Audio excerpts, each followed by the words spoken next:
In 2009, a company called Ericsson came under U.S. pressure for selling telecom equipment to several oppressive governments. Ericsson sponsored a speech by Bill Clinton, paying him $750,000, his highest paying speech. In April 2012, the Obama administration issued an executive order imposing sanctions on telecom sales to Iran and Syria. But those sanctions did not cover Ericsson's work in Iran.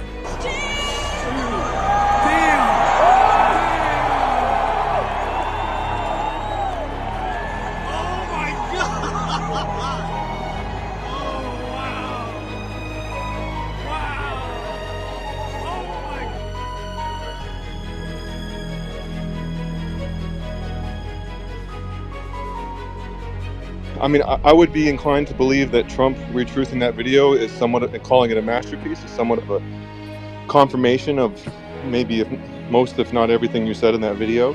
What else are you able to confirm that you know firsthand that you're able to tell us, other than what was told on that video? I mean, you're able to confirm that there's an element within the DoD and the military that's concerned with the Great Awakening. It sounds like you're able to confirm that there's some sort of a plan at play. One is that I'm not on the white hat or the black hat side. I am on the military side. I do get some information because of my security clearance that I only can repeat once I'm given an okay. We operate in silos.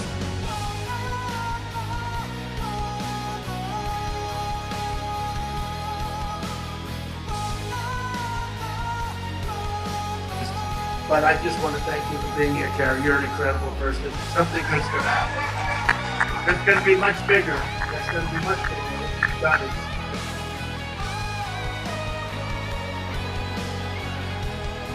And that is, if there's an emergency, and I've declared an emergency for a temporary amount of time, I can invoke additional powers. No constitutional right, in my view, including my oath, is intended to be absolute. The military is fully aware of the fact that it is going to be difficult to break through to some of the people, and in fact, with the concern to head off a civil war, some of the military tribunals will be to take out the moneyed people who have been funding BLM and every other activist that is going on.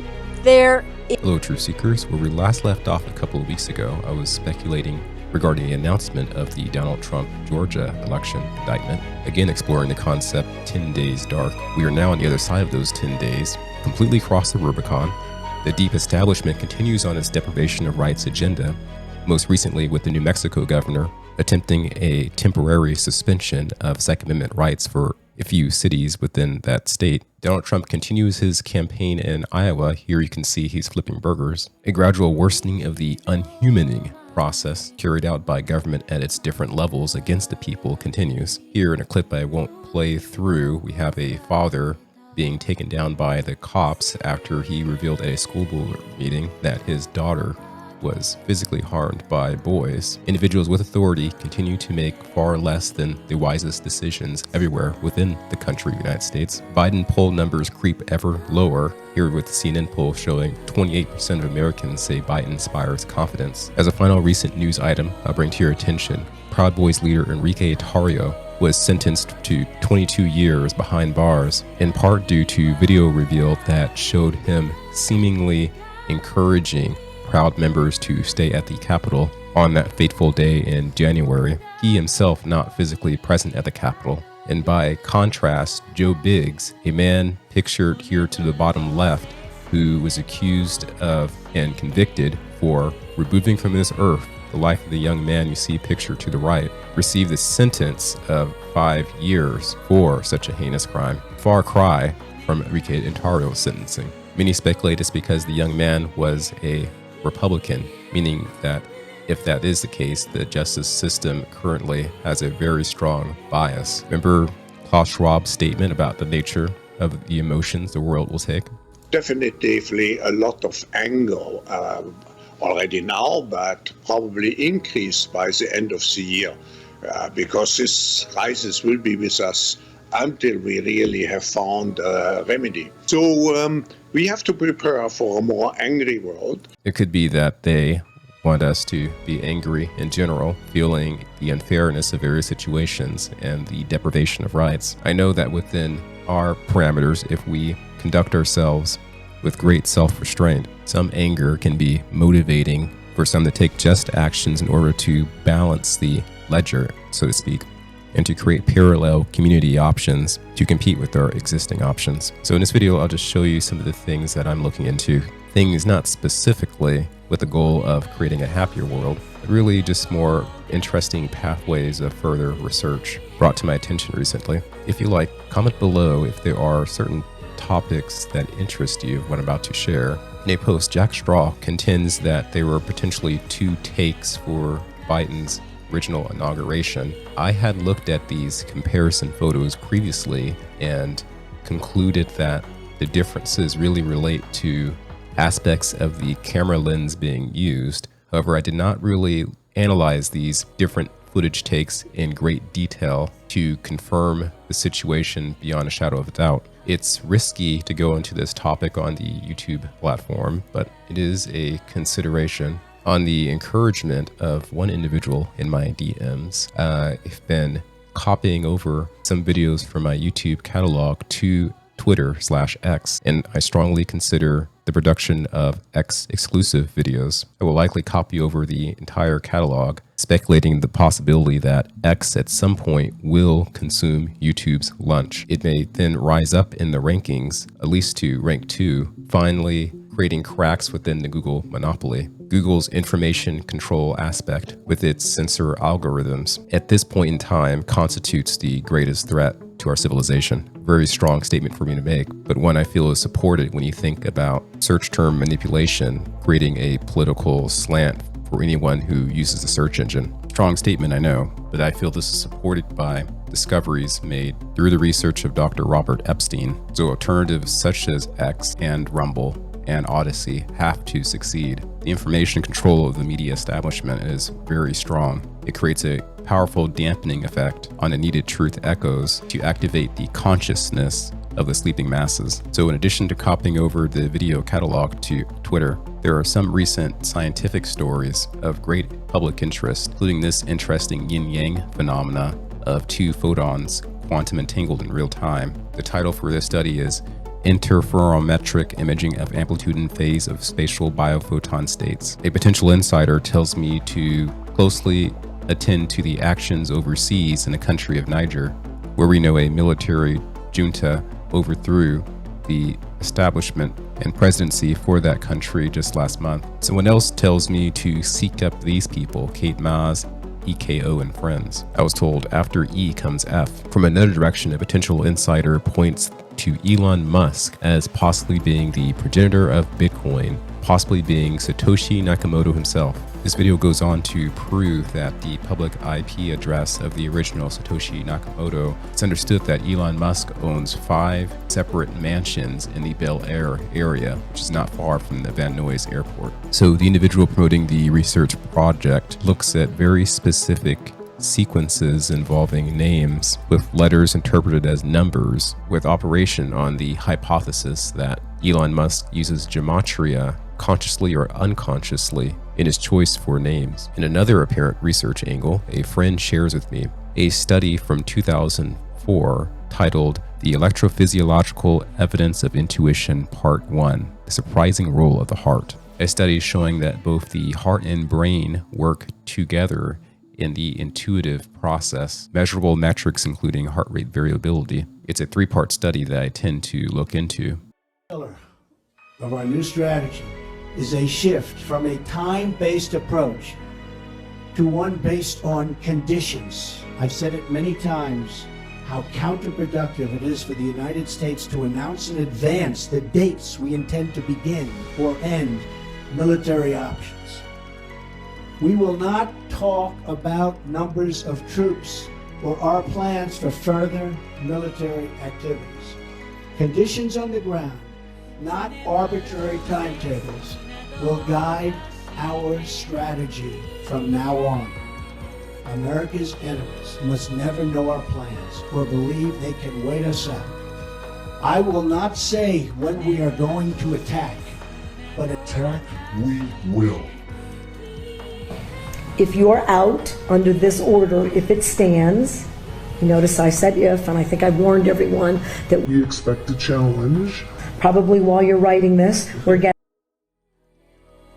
I'm not sure if there's much really for me to cover with this topic, but Austin Steinbart is still producing content now on X. In many videos posted over the summer, he has clarified his position on a topic of his relationship to the current establishment, including D6, the interactions he has had with an outside party during the 2019-2020 timeframe that led him down a series of actions, reactions, which was displayed to all those closely watching. I'm talking about the Dato issue, the apparent reorganization and collapse of SMG, etc. He's a crafty and charismatic mind I always keep track of. His website is testament and evidence that he seeks to improve the predicament of the population of Earth against the mega establishment, partly through the democratization of easy to attain information about how we got to the place where we are as a civilization.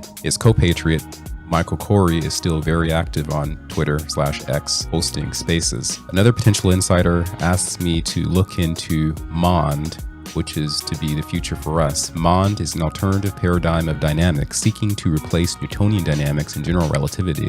It aims to account for the ubiquitous mass discrepancies in the universe without invoking the dark matter that is required if one adheres to standard dynamics. MOND departs from standard dynamics at accelerations smaller than the unit is given, a new constant with dimensions of acceleration that MOND introduces into physics. Such accelerations characterize galactic systems and the universe at large. The other central tenet of MOND is space-time scale invariance of this low acceleration limit. MOND has predicted many clear-cut laws of galactic dynamics, analogous to and extending Kepler's laws, most of which involve that quanta in different roles. In this way, MOND has unearthed a number of unexpected laws of galactic dynamics, predicting them a priori and leading their subsequent test and verification with data of ever-increasing quantity. Essentially, this type of research tries to describe why we have the current makeup of spinning galaxies with their centrifugal and centripetal forces in an ever-expanding universe. So the information rests on that paradigm of a teeny tiny Earth within an unbelievably large macrocosmos created from a means beyond the comprehension of man. Why the accelerations of planets and stars, star systems, and galaxies are what they are. The principles of MOND will play an important role in the development of carriage and transport technology, given it's a further modification of Newtonian dynamics and classical physics. Another friend tells me to go to spaceforce.mil. There's an article on the website titled "The Space Force First Targeting Squadron Brought to Life, United States Space Force." This person notes that the article was written by Airman First Class Cody Friend, which on a superficial level you may say is a whistle to us code breakers that this is a special article with code within it. This person, Cody, was an important literal friend and a personal message to look more closely at this article. We're introduced to the 75th Intelligence, Surveillance, and Reconnaissance Squadron. We're told it has the objectives to target, analyze, target, develop, and do target engagement. The concept here is the targets could be specific people. And so this plays into the theory Space Force is important in overall civilian reconnaissance and in moving chess pieces for the on-the-ground information warfare as a part of a hidden but regulated fifth generation warfare strategy. These concepts are a bit too far out for some to believe, but as this world gets stranger and stranger, a broad mind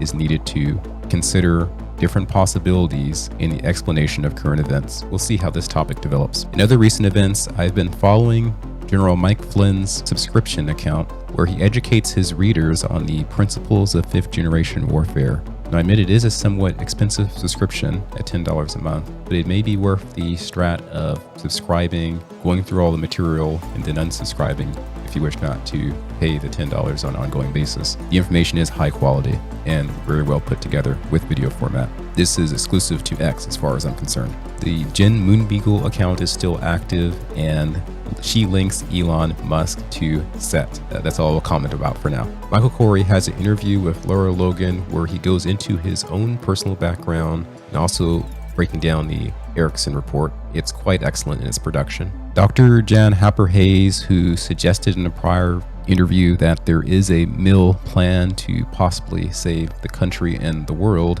again cross-corroborates and endorses this notion. Her information is a topic that I intend to further explore in future content. Tucker Carlson recently interviewed Larry Sinclair, which covered the topic of Obama's hidden proclivities. From what I understand, Obama's brother Malik is going to have an interview with Tucker, I believe this next week, which, if prior leaks from Malik tend to support that there's smoke and fire, it will break the internet. In my view, it will be the next shoe to drop, following the hopefully safe protests in New Mexico on today, 9/10 Sunday. So that concludes this channel update and news summary blitz. It doesn't include all the topics I may look into for future content, but does give you a sense of many things I have been exposed to. Stay alert and frosty out there. Victory is usually within reach when defeat appears the most threatening prospect.